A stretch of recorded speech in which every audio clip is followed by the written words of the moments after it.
Boa tarde, boa tarde, boa tarde, minha gente. Boa tarde a todos os polos, a todos os mestres presenciais e alunos que se conectam conosco aqui através das ondas do canal Educação. Boa tarde. Minha gente, estamos iniciando mais uma transmissão de aulas para o curso técnico em finanças. Boa tarde. Eu estou aqui diretamente do Estúdio 7, a Nina como minha diretora de imagens, a Sandra Mota como prof assistente, e nós vamos juntos aqui nesta tarde do dia 26 de setembro do ano de 2022, ok, minha gente? A disciplina é Fundamentos das Finanças Públicas para vocês do curso técnico em Finanças. Bacana? Tudo bem, minha gente? Nina, pode botar o slide todo aí na tela, por favor? Eu estou olhando aqui pelo chat do IPTV, conectados conosco, o povo de Joca Marques, Landry Salles, Monte Alegre do Piauí, Parnaíba, Queimada Nova. Oi, oi, oi. Minha gente, fiquem à vontade. Fiquem muito à vontade para manifestar suas dúvidas, exemplos ou observações aqui pelo chat, tá bom? Bacana. Vamos adiante. Tanto pelo chat do IPTV como pelo chat do YouTube, tá bom? Vamos lá. Vamos trabalhar. Teoria keynesiana, que nome mais difícil, né?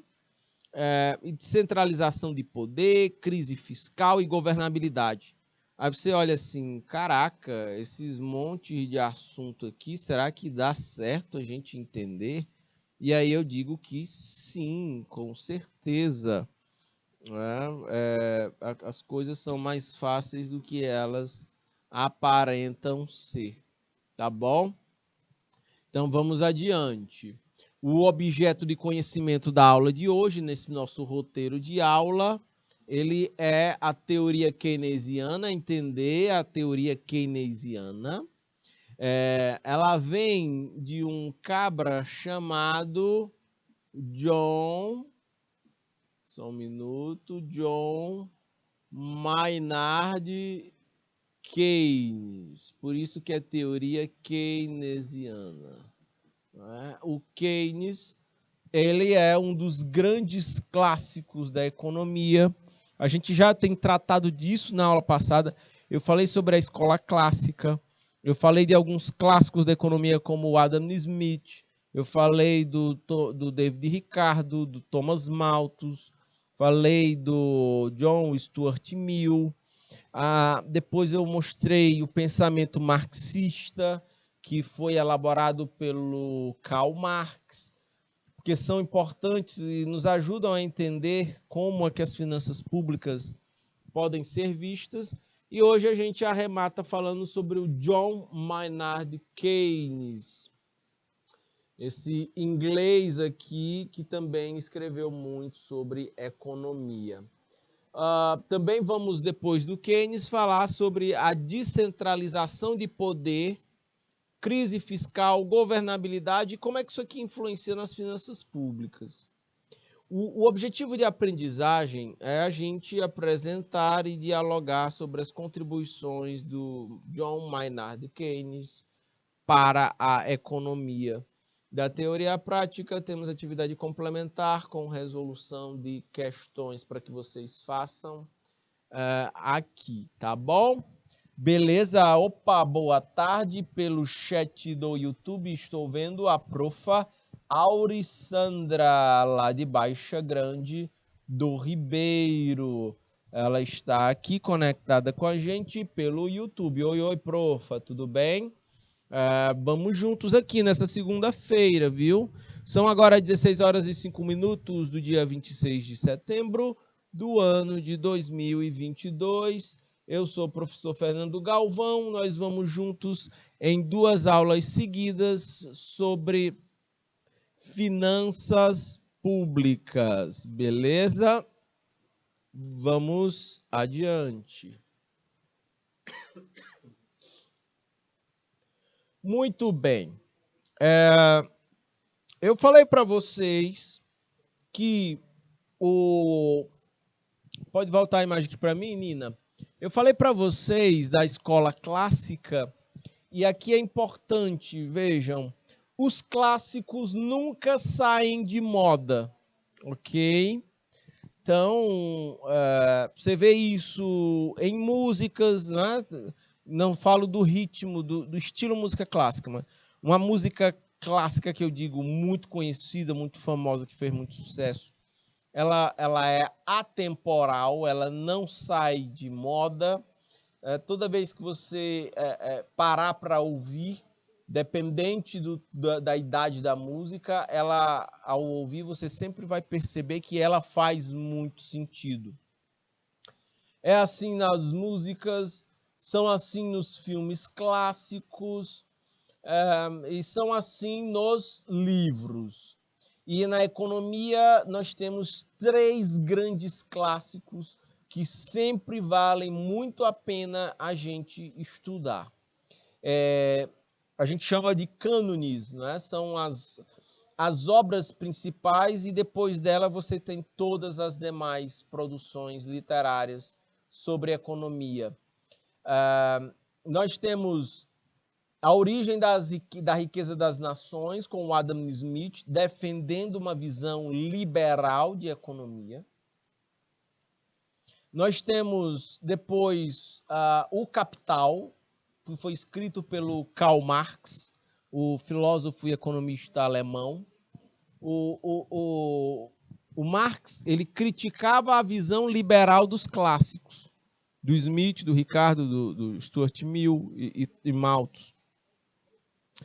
O Marx, ele dizia assim, que o capitalismo, ele naturalmente tende a gerar crises internas.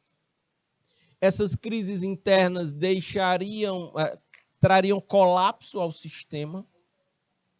Esse sistema, e aí o Marx ele vai e fala de um conflito de classes entre capitalistas e proletariado, entre empresários e funcionários. Ele dizia que essa crise de classes, essa luta de classes, os empresários os capitalistas iriam estar constantemente investindo em tecnologia para elevar a produtividade. Então, a capacidade produtiva iria se ampliar em todas as atividades econômicas da economia, ao tempo em que, quanto mais tecnológico é o processo, de menos gente você precisa na lida. Então, você vai estar, ao mesmo tempo em que amplia o investimento em tecnologia, há um desemprego tecnológico chamado, ou estrutural. Muita gente sai do mercado de trabalho e não consegue mais se inserir. Então, o Marx dizia que você tinha uma tendência a uma superprodução e a um subconsumo, na medida em que eu vou ter muita gente sem condições de consumir, porque estão desempregadas. Nesse sentido, você vai ter uma crise do sistema. Aí o Marx dizia que viriam os trabalhadores, fariam uma revolução, que dizia o Marx que o Estado é burguês, o Estado é controlado pelos capitalistas, os trabalhadores assumiam o poder, a propriedade privada deixaria de existir, tudo seria do Estado. Hospitais, escolas, né, empresas, tudo seria do Estado.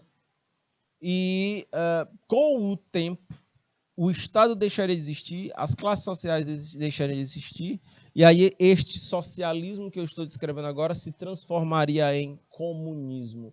É uma forma de organização da sociedade onde as decisões são tomadas na esfera coletiva, não tem Estado. Era esta a tese do Karl Marx.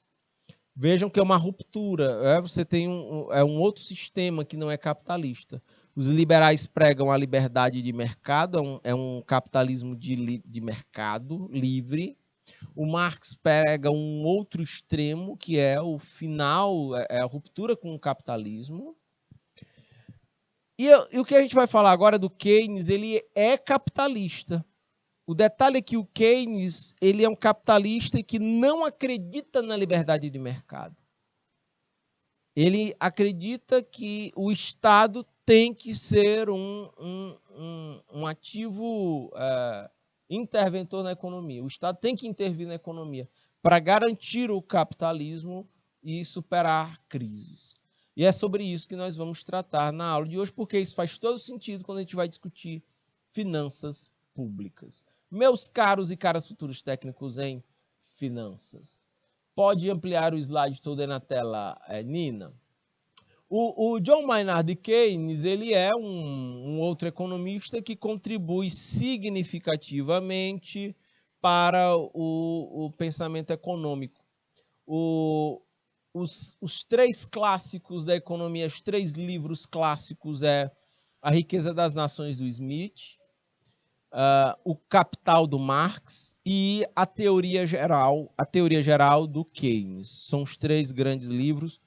Um defende o mercado livre, o outro defende o capitalismo com o Estado regulando, e o outro defende o fim do capitalismo e uma outra forma de organização, que é o socialismo e depois o comunismo. Ok? Temos essas três visões aí básicas que vão tratar de Estado e tamanho e participação desse Estado na economia. Tá bom? A ideia central do Keynes é justamente contestar a tradição neoclássica, a tradição liberal. Ele também criticava o pensamento liberal como Marx, só que o Keynes era capitalista. Então, ele defendia um programa de ação governamental para a promoção do pleno emprego. Os liberais acreditam na liberdade dos mercados. Logo, eles acreditam que, se deixadas livres, as forças de mercado levam ao desenvolvimento. O Keynes, por sua vez, entende que as forças de mercado não têm essa capacidade. O Estado, o poder público, é quem tem que entrar e estimular a busca do pleno emprego e do desenvolvimento econômico. Essa é a linha geral do que nós vamos estar discutindo na aula de hoje, minha gente. Tá bom? Povo de Joca Marques, Landry Salles, Monte Alegre do Piauí, Parnaíba, Queimada Nova. Oi, oi, oi. Então, minha gente, vamos adiante. Dúvidas, exemplos, observações? Por favor, fique à vontade para manifestar suas dúvidas pelo chat. O Keynes era capitalista, como eu estou destacando em amarelo, mas ele não defendia a liberdade de mercado, como os liberais fazem. Na verdade, ele acreditava que a liberdade de mercado geraria distorções. E essas distorções poderiam se transformar em crises. Né? Olha só a pegada do pensamento do Keynes. Né? Vou circular aqui. Sacaram? Então, para ele, o Estado deveria intervir para corrigir as distorções. Ok, minha gente? As distorções. Deveria haver assim.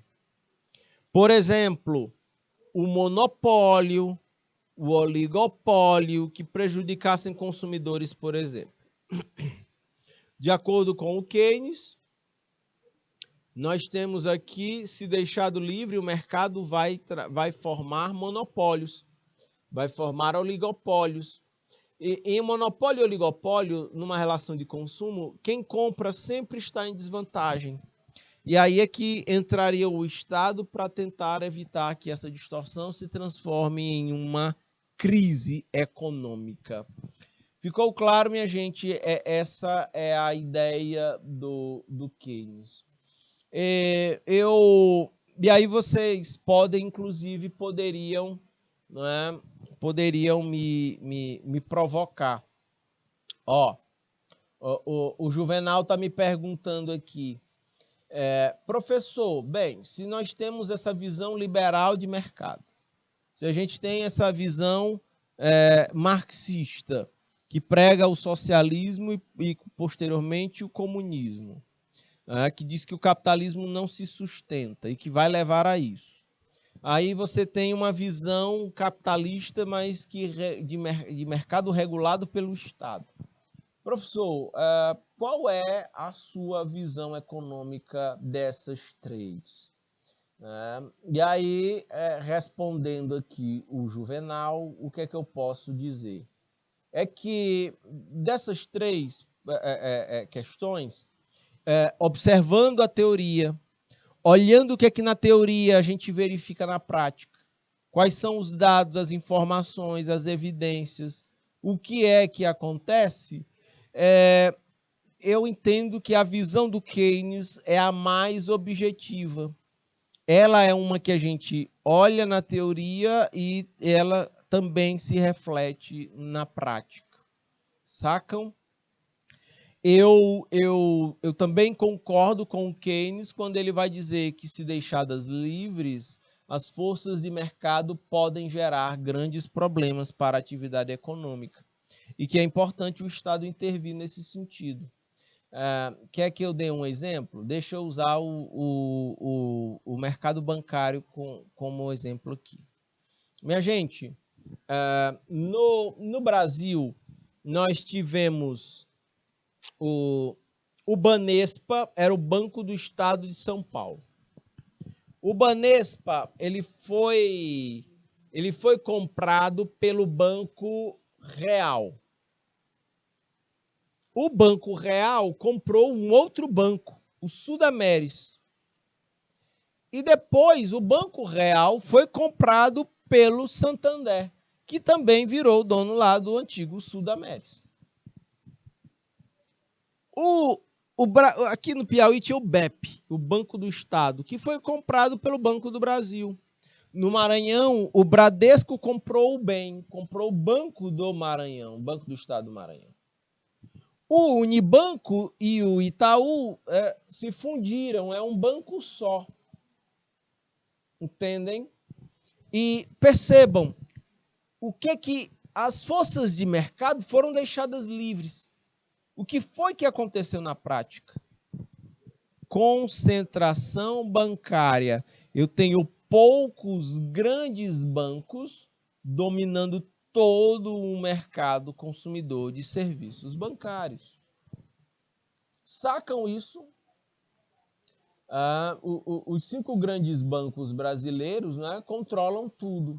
É uma característica diferente nos Estados Unidos, você tem mais concorrência, você tem muitos bancos nos Estados Unidos. Aqui é muito concentrado essa coisa. Sacam? Então, concentração bancária. No sistema bancário brasileiro é um oligopólio, é um mercado formado por poucos e grandes bancos e dominam todo o mercado consumidor. Isso porque as forças de mercado foram deixadas livres.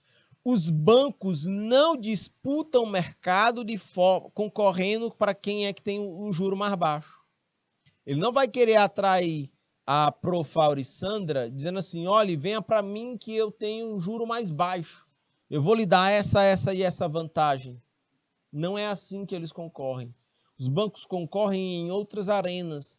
Eles concorrem na hora do marketing, no relacionamento com o cliente, mas eles não disputam clientes baixando os juros. E isso o mercado deixado livre. Entendem como se deixado livre o mercado não necessariamente tende a ser mais concorrido? Sacam? Podemos, e aí são vários os exemplos aqui que vão nessa linha, onde grandes empresas vão controlando empresas menores. Se você olhar a Coca-Cola, um monte de marcas de produtos que foram comprados, adquiridos pela Coca-Cola ao longo do tempo é muito grande. É uma linha de produtos muito grande que faz parte do grupo Coca-Cola, como também o do Pepsi. Essas duas marcas elas têm têm achocolatado, que é tipo Nescau, eles têm energéticos, a Coca-Cola tem a marca de água mineral, que é a Cristal, é muita coisa, sacam? E esse é o movimento, os movimentos são mais oligopolistas, poucas grandes marcas dominando o mercado. Se o mercado deixado livre, ele tende a funcionar assim. E aí entra a necessidade do Estado intervir para impedir que isso prejudique as pessoas. Ok? Bora pensar aqui se deixado livre o mercado de combustível. Vejam, as reservas de petróleo, elas geograficamente se distribuem de forma concentrada. Não é todo lugar que tem reserva de petróleo, entendem? Então, o que é que acontece? Tem países produtores de petróleo que eles não disputam para ver quem é que vende o barril do petróleo mais barato, como prega a teoria liberal do Adam Smith, da concorrência. Na verdade, o que acontece é que esses países se organizaram na forma de uma associação, a OPEP, a Associação de Países Produtores de Petróleo. E esses países, eles controlam 70% da produção de barris de petróleo no mundo. É muita força de mercado. E eles combinam preços. Além de combinar preços, a OPEP, ela regula a oferta de barris de petróleo, a produção. Queremos produzir mais. Pode acontecer de aumentar a produção de barril de petróleo e aí pode ser que o preço do barril de petróleo caia. Mas eles, em vários momentos, reduzem a oferta. Quando os ganhos deles, quando eles querem aumentar a margem de ganho, eles reduzem a oferta de barril de petróleo. Como sempre tem muita gente querendo comprar, o preço do barril sobe e aí eles aumentam suas margens de lucro. Ficou claro? Então vejam, o que é que domina, o que é que predomina nesse mercado? Eles se associam e combinam preços. Eu estou falando dos produtores de combustíveis. Bora para o mercado que vende combustível. A gente pode até passar pela rua aqui em Teresina e de repente olhar assim, mas tem muita concorrência, tem muito posto de gasolina. Ok, mas tem gente que é dono de 20 postos de combustível. Entende? E tem muito posto de combustível que não disputa mercado vendendo combustível mais barato. Eles, por vezes, né, a gente vê indícios de combinação de preços. Deixa eu dar um exemplo aqui. Uma televisão me chamou para perguntar o que estava acontecendo, né, com os preços dos combustíveis, o que é que estavam aumentando. E no dia, é muito curioso, a Rússia invadiu de madrugada a Ucrânia, né? Começou a atacar. Minha gente, isso foi de madrugada. Quando foi de tarde, postos de combustível em Teresina estavam aumentando o preço. Não faz sentido nenhum isso. Depois de uma semana, depois dos estoques zerarem, eles comprarem novos estoques a um valor mais alto, eu nem digo nada. Mas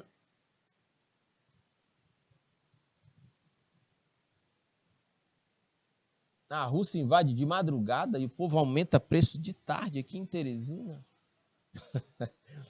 Sacam? É até engraçado isso. E aí tem posto de gasolina que vende gasolina cara e adulterada. Entendem? Isso quando o mercado é deixado livre. Por isso que é importante a supervisão, a fiscalização, a regulação, para evitar que o consumidor, nessa relação de consumo de grande desvantagem, ele entre em grandes problemas.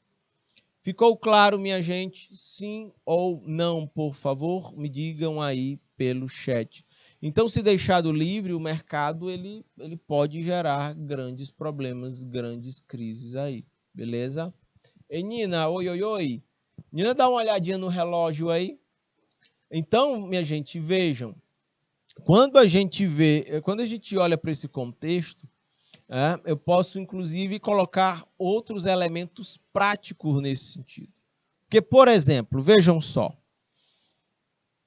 a economia mundial passou por um grande problema chamado crise de 2008. A gente tem o risco país. É uma medida que avalia os riscos das economias e elas entrarem em colapso ou não. Ok? Nesse momento, o relógio não está correndo, Nina. Então, quando a gente vê isso, o que acontece? O risco país é medido por vários países. A crise de 2008 foi detonada por quem? Pelos Estados Unidos, no mercado imobiliário americano. Vocês entendem isso? Olhem como a coisa ela é complicada. E vejam, a economia americana deixada muito livre, sem maiores intervenções do Estado. O que aconteceu?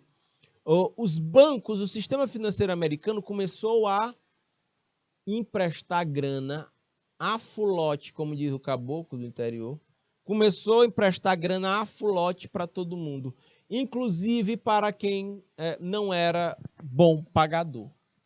O que acontecia na prática? Bora lá. Tá aqui a Sandra Mota, eu, a Nina. Quem era que estava aqui antes de mim, meninas? Era o Jorge Augusto, era? Professor? Vamos imaginar aqui que nós todos, a gente tem nossas casas. E aí a gente quer pegar uma grana emprestada. O que aconteceu nos Estados Unidos? As pessoas estavam hipotecando as suas casas para pegar um empréstimo. Ou seja, ele dá a casa em garantia para, por exemplo, caso ele não consiga pagar, o banco toma a casa, como forma de se proteger do prejuízo.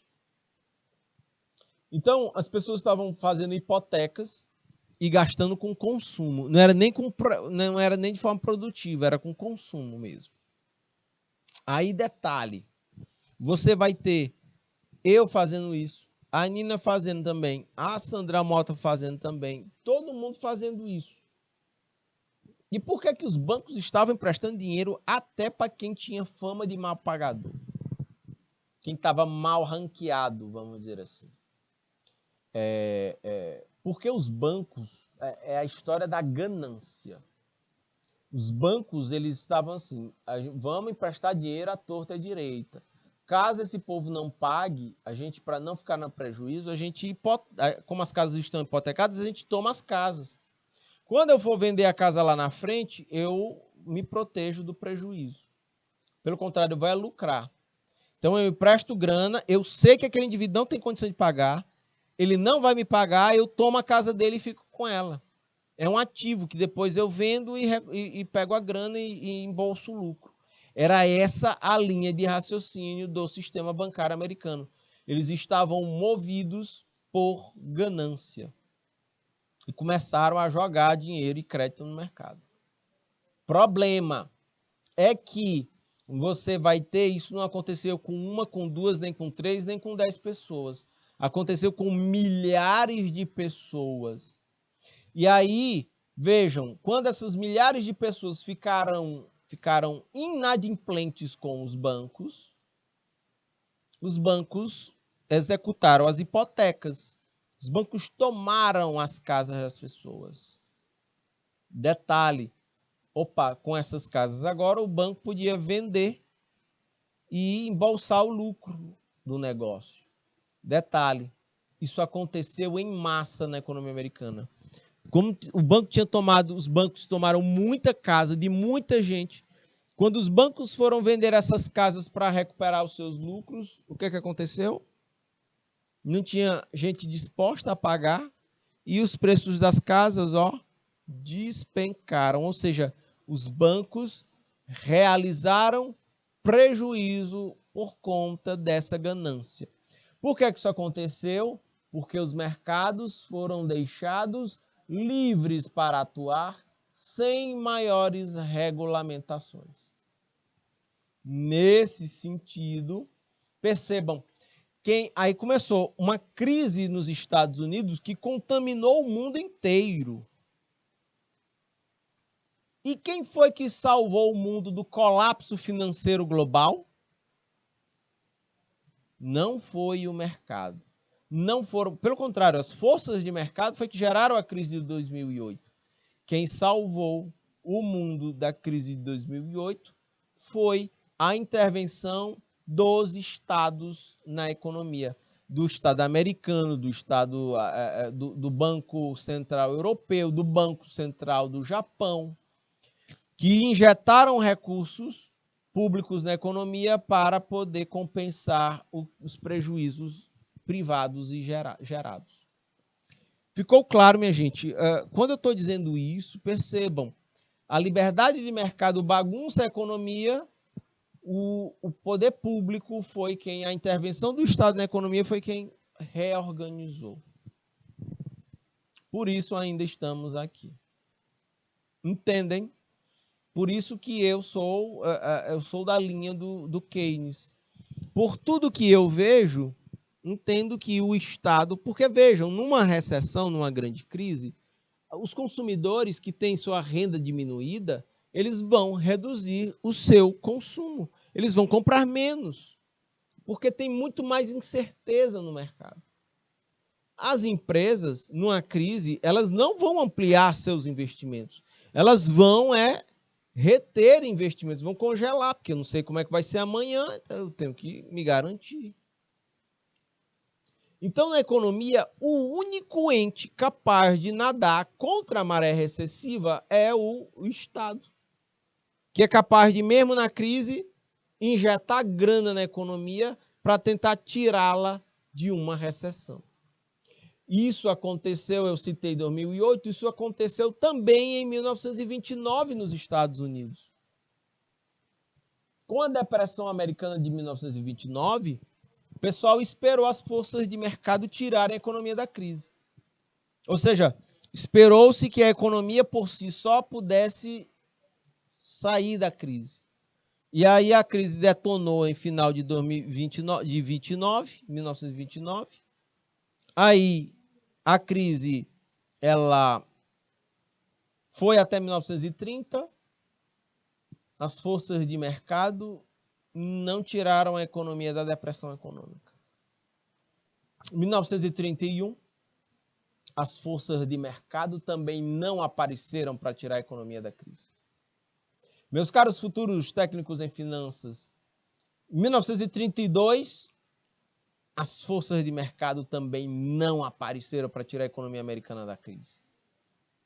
Em 1933, a economia americana começa um processo de recuperação econômica puxada pela intervenção do Estado na economia, num programa chamado New Deal. Vocês vão ver isso, ou já viram na história.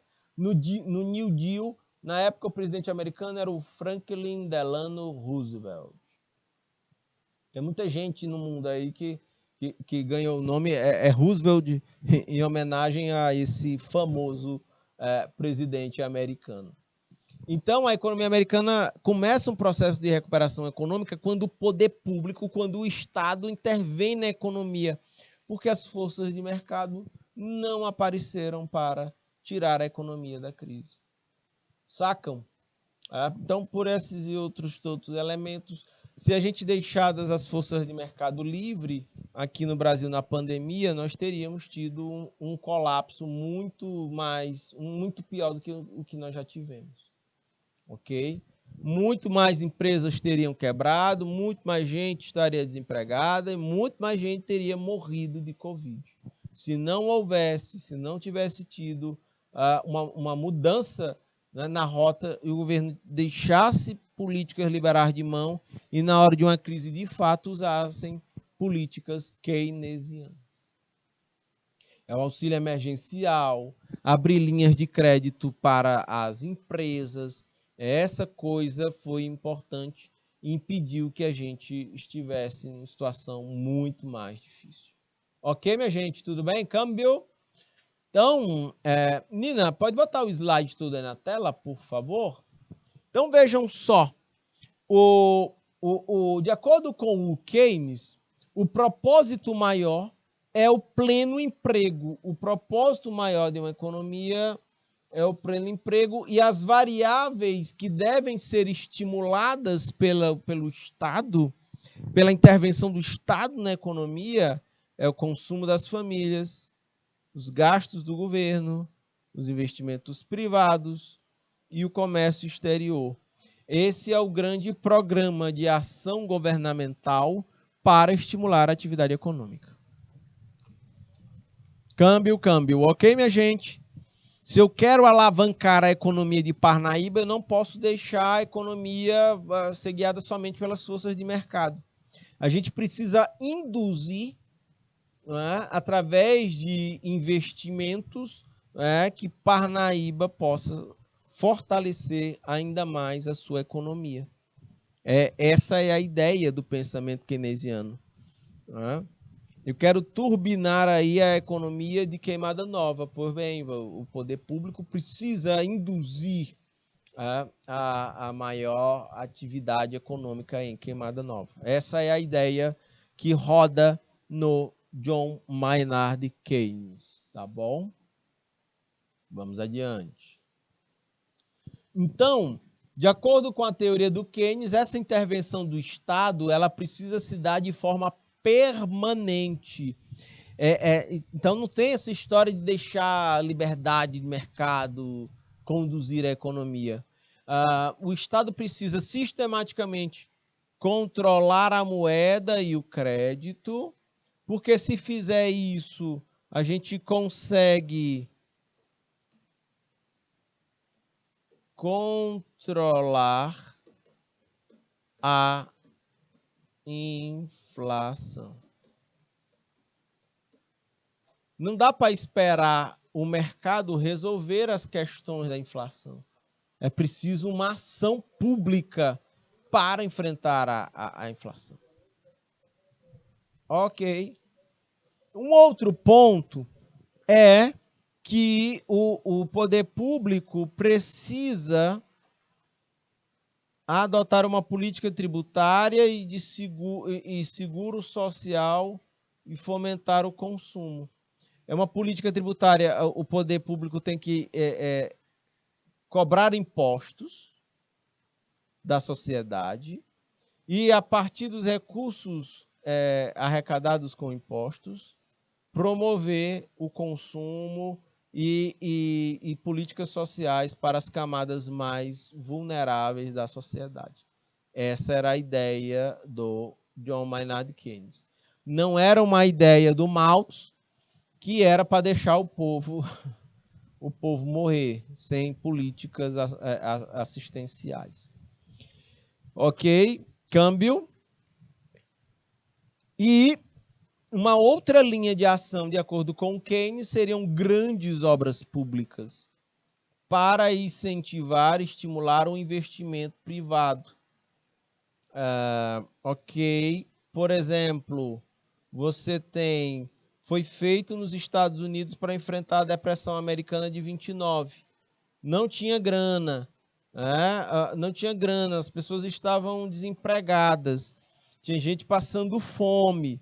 Como é que faz? O governo começa a planejar uma série de grandes obras, contrata empresas para executar essas obras. Essas empresas precisam, injeta grana nessas empresas. A partir daí, as empresas contratam pessoas que estavam desempregadas, agora têm grana, estão trabalhando na construção de grandes obras, estão ganhando renda e vão gastar essa renda comprando coisas em outras empresas e dinamizando a economia. É injetar grana na economia. A construção civil é muito poderosa nesse sentido, porque ela emprega muita mão de obra, inclusive uma mão de obra que não tem nem tanta qualificação. Eu digo do ponto de vista de anos de estudo em sala de aula, mas são profissionais que trabalham na construção civil, mestres de obra, mestres de obra, pedreiros, ajudantes de pedreiros e tudo mais. E aí você tem muita gente trabalhando, né, e muita injeção de renda na economia. Porque numa época de crise, você não vai ver uma construtora por si só ampliando seus investimentos e contratando pessoas. Quem vai fazer isso é o Estado contratando uma empresa para uma determinada obra. A construção de um estádio, de um prédio, de uma estrada, de uma hidrelétrica ou qualquer outra coisa parecida. Grandes obras. Ok? Essas eram as linhas de atuação que o Estado deveria adotar, de acordo com o Keynes, para intervir cotidianamente na economia e estar estimulando a atividade econômica. A China é interessante. Ela usa a construção civil para estar injetando renda e trabalho para as pessoas. Na China tem um fenômeno muito curioso. Volta aqui para mim, Nina. São as cidades fantasmas que tem na China. Eles investem tanto em construção civil que tem cidades e cidades na China que estão construídas e que não tem pessoas morando. Por isso o nome cidades fantasma. O detalhe é que a China já está planejando, vejam, ainda tem muitos, mais de 1 bilhão de habitantes, ainda tem muita gente morando na zona rural, e a China já está construindo estrutura, cidades planejadas para que essas pessoas, quando saírem da zona rural, tenham lugar para morar na zona urbana, já construída.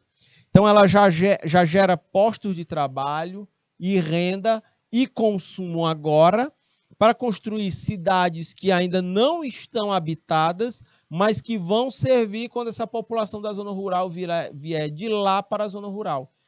Esse é o papel das cidades fantasmas lá na China.